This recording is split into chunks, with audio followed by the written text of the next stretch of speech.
Hello everybody, I'm Molly from Bell Farms. This is Shane. Hey. And this is Ray. He's running away. All right guys, so it's really hot. It's in like the 90s this week, and what we're gonna try and do is get our stuff set up to pump water in case we have to irrigate the crops. So Shane and Ray are gonna be working on this tractor here. Bessie's also here today. Digging a Bessie hole. Yep, trying to stay cool. It is supposed to rain possibly this weekend, but we want to make sure we are ready to irrigate if we have to. So that's the plan for today. So we're going to watch Shane. He's going to work on this tractor here. Got the 7800, and this is the one that we're going to use to pump water here in Auburn? Yes, yep. Yeah, we pump water in Auburn with this. Okay. And, it was acting up when I was trying to spread dry fertilizer with it earlier, so I believe I have it narrowed down to the fuel shut-off solenoid. Okay. But my arms are not long enough to hold this up and turn it over at the same time, so I'm going to have Molly hop up in there and see if this is the culprit. Okay.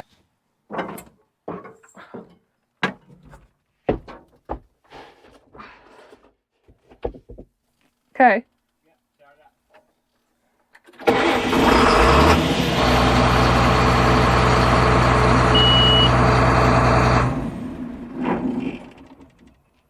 Okay. Can I come down? Yeah. Okay. Does that mean you know what it is now? Yeah. That just verified it was the fuel shut-off solenoid. Okay. Camera to camera. Yeah, sure.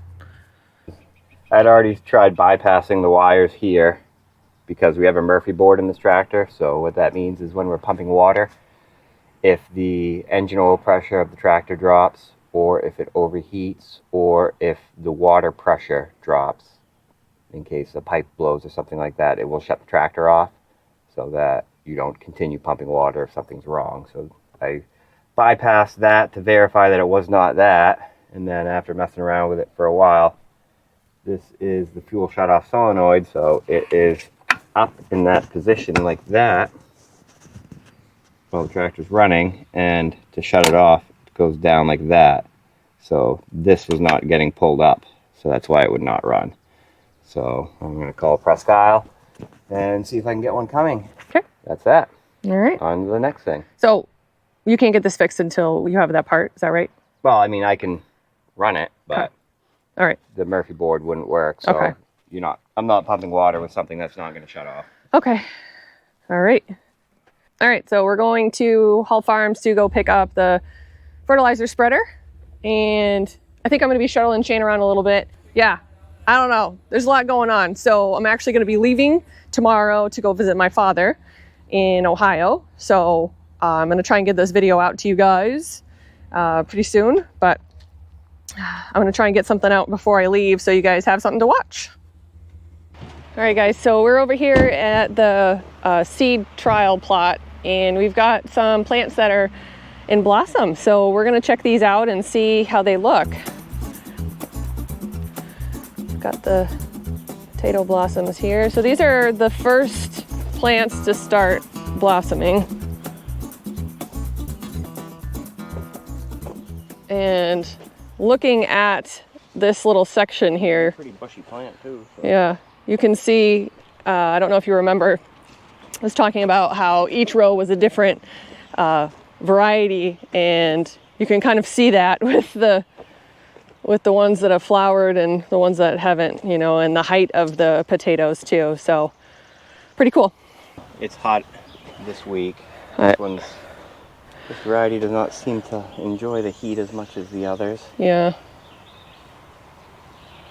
But this is kind of normal for potato plants to do, and you see it's pretty full. So if you look down in the row, you know, it's actually still kind of moist down there. They're doing a good job at crowding out the sun. You know, there's still a lot of moisture in there, so I don't have to pump water. But if we don't get anything this weekend, I'm going to start. So yeah, there should be some little potatoes forming. So let's check them out. Yeah, cool. So this is signs of just a little bit of stress when the leaves just heat stress when they start to curl a little bit. Yeah, potatoes don't love hot weather, but yeah, these are real nice looking plants.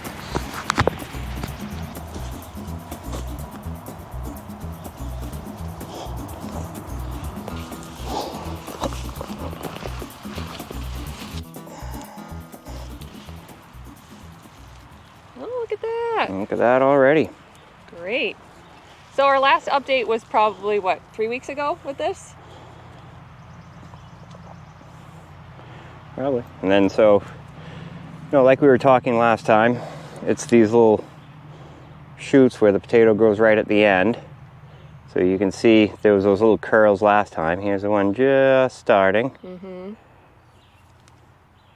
There's one there. Very cool. So that's why, There's another one right there. Yeah. So more and more shoots come out. Yeah, so, Yep. What do we got right now? 1, 2, 3, 4, 5, 6, 7, 8, 9, 10. So far there's 10 potatoes there, and let's see if we left any more in the ground here.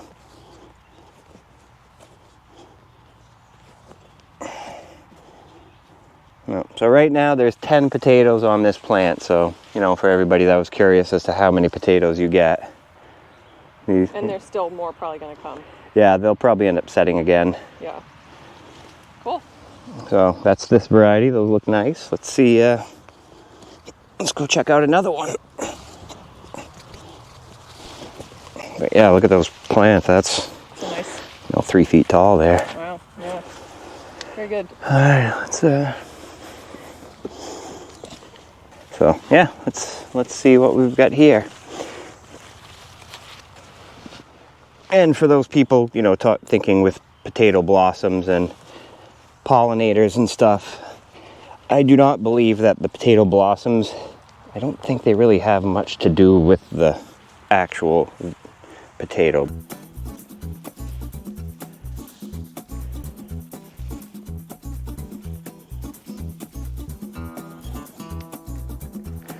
You see these are more of a round potato than the last ones we dug up. So the set on here is 1, 2, 3, 4, 5, 6, 7, 8, 9, 10, 11, 12. Yeah, so we're at 12 on here so far. Count this one, these two up there, 13, 14. This one looks like it yields pretty 15, well. 16. Yeah, so that's, where I was talking about last time on the depth of the potato kind of determines how many potatoes you're going to have. But yeah, these are nice looking potatoes. They are. And yeah, it's getting a little dry here. So, if today is Wednesday. Today is Wednesday, yes. Yeah, June 19th. So, if we don't get any rain by Monday, we'll be pumping water here. But unfortunately, this is the toughest field to water because we got to go through the woods. Yeah, with the pipe. So, this is the variety I'm most curious about right here. But somebody else has been out here looking. Somebody eat that? I don't know what that was. Get on this side here. This is deer traction. Yep.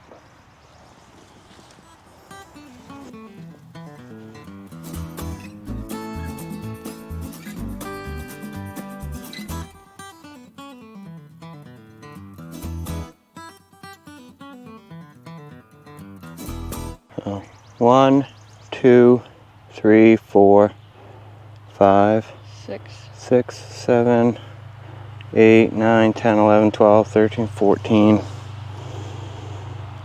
Yeah. Yep. Now like this one here is actually getting to be another Shoot growing off. shoot coming off of this main one here. So that will be a potato. You can already see the eyes forming. Oh, very cool.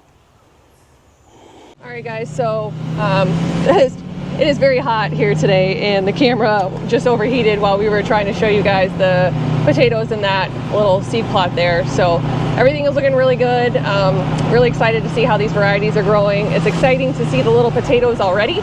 So Bessie's pretty hot. We're gonna go back to the farm, let her get a drink, and then we're gonna head over to get that spreader, right? Yeah. Yep, okay. So I'll bring you guys back at Hall Farm.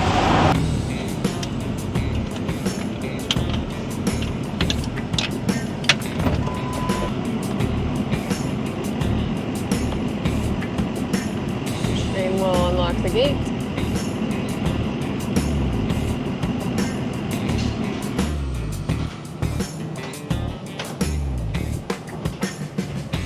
Betsy's hot today.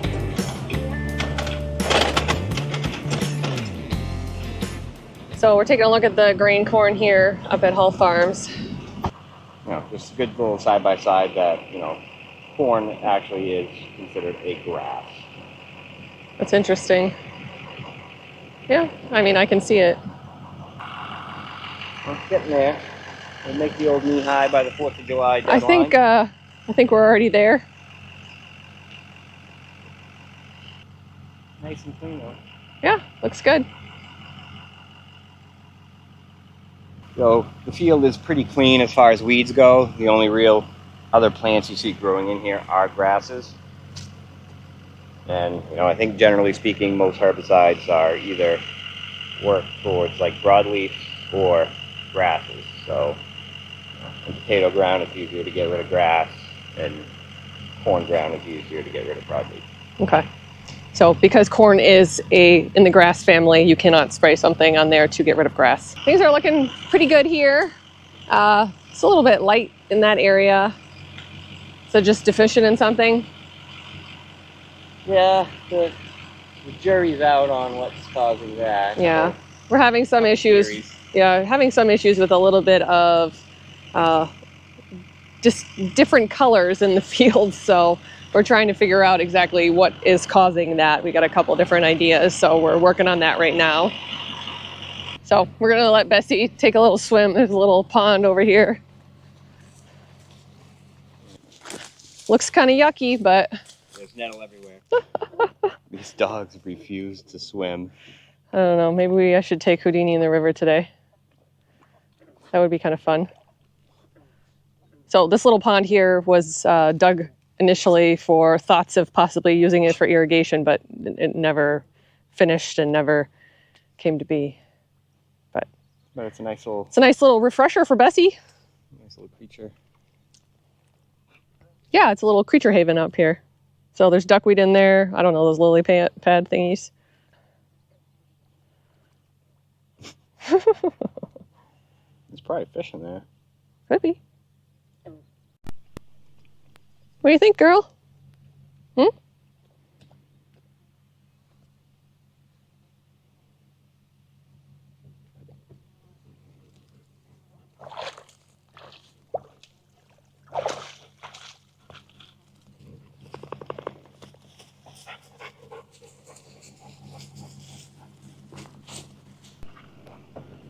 That's a first.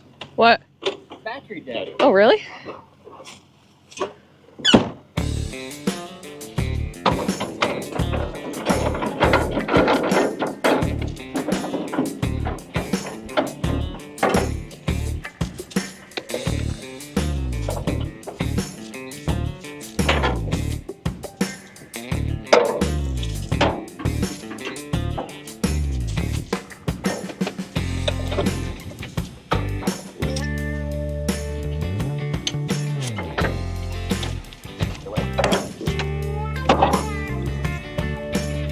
All right. We'll bring the truck around and we'll drag it. Okay.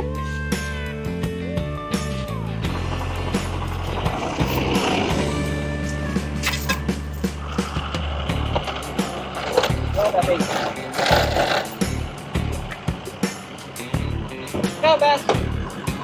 Bessie, come here. Bessie, come here.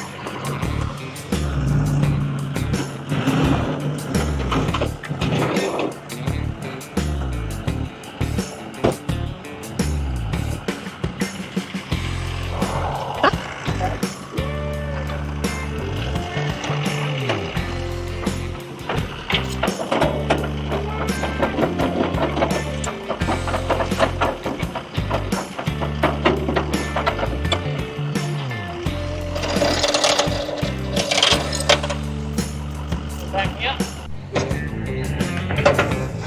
Okay, Besses. All right. Okay, so now we'll head back to Lewiston with this. So that this can be used for the grain corn in Lewiston.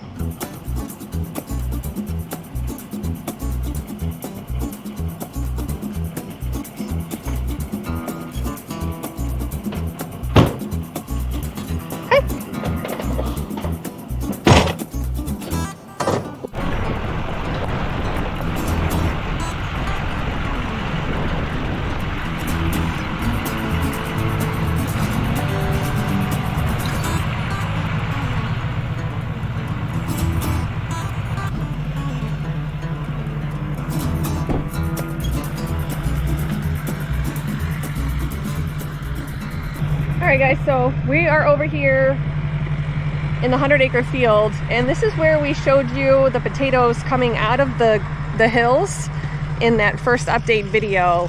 And you know, we dug the ones that were like just barely peeking through, so I wanted to give you an update on how everything's growing over here. So these plants are coming up nicely.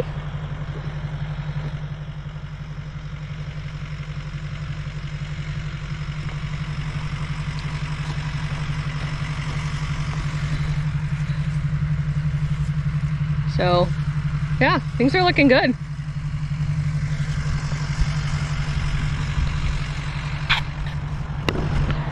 I really like looking at this field full of potatoes because the rows are so long and they're so straight. It looks really nice pulling in here.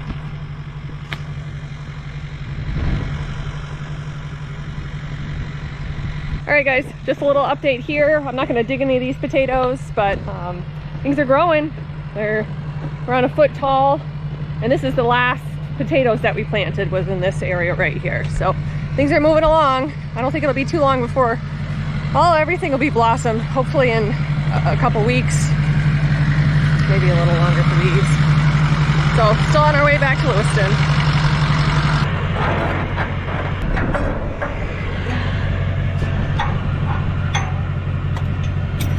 What happened? Did we lose? That's not good. We lost a piece? We lost a piece.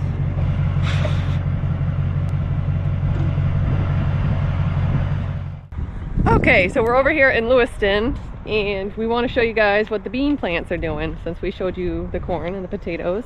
Let's take a look at our bean patch. So this is very sandy soil here, as you can see. This is why turtles want to lay their eggs here. Yeah. So this is just a small little patch of beans that we have, but yeah, this soil here is so sandy that it's not really the best ground we have, and beans are pretty good scavengers of nitrogen from the air and whatnot, so they'll grow good here. Beans will grow good where nothing else will. But we'll stop and take a look at this guy.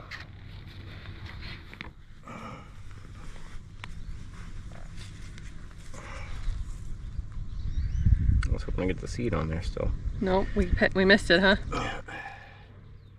So that's where the blossoms are gonna come out there. Yep. No.